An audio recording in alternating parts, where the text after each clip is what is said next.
അതാണ്. ആ സാറാണോ മറ്റേ തുണി അലക്കണ പൗഡറുമായിട്ട് വന്നേ? തുണി അലക്കുന്ന പൗഡറായിട്ട് സർഫുമായിട്ട് ആള് വരുമെന്ന് സാറ് പറഞ്ഞായിരുന്നു. സർവ്വതയും വരുമെന്നോ? ദൈവത്തെ ഓർത്ത് ഗസ്റ്റാണ്. ദൈവമേ, ആവശ്യമില്ലാത്തൊന്നും പറഞ്ഞു. രണ്ടുപേരും ഉണ്ട്. ആരാ മനസ്സിലായില്ലല്ലോ? ഞാൻ ഇച്ചിരി ദൂരത്തുനിന്ന് വരികയാണ്. അടുത്തുനിന്ന് വന്നായിരുന്നു ആരെങ്കിലും വഴക്ക് പറയുമായിരുന്നു. അതല്ലെന്നോ, പിന്നെ ഞാൻ കട്ടപ്പനയെന്ന് വരുവാണ്. കുറെ ദൂരമുള്ള സ്ഥലമാണ് കട്ടപ്പന. ഇത് LED വാളിന്റെ മറവിന്ന് വന്നിട്ട് പറയാ കട്ടപ്പനയെന്ന് എന്റെ ബെഞ്ചമിൻ ബ്രൂണോ. ബെഞ്ചമിൻ വീട്ട് ആശുപത്രിയിൽ പോയില്ലേ നിങ്ങള്? ബെഞ്ചമിൻ ബ്രൂണോ അതെന്റെ പേരാണ്.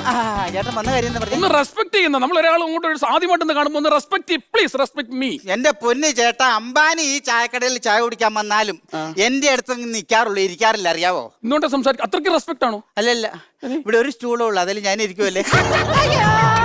എന്റെ പൊന്നേച്ചി, ആനക്കാരൻ മണിയന്റെ ഭാര്യയല്ലേ? അല്ലെ, അങ്ങനെ ചോദിച്ചു കഴിഞ്ഞാൽ അങ്ങനെയൊക്കെ പറയാൻ പറ്റുമോ എന്ന് എനിക്കറിയാൻ പറ്റില്ല.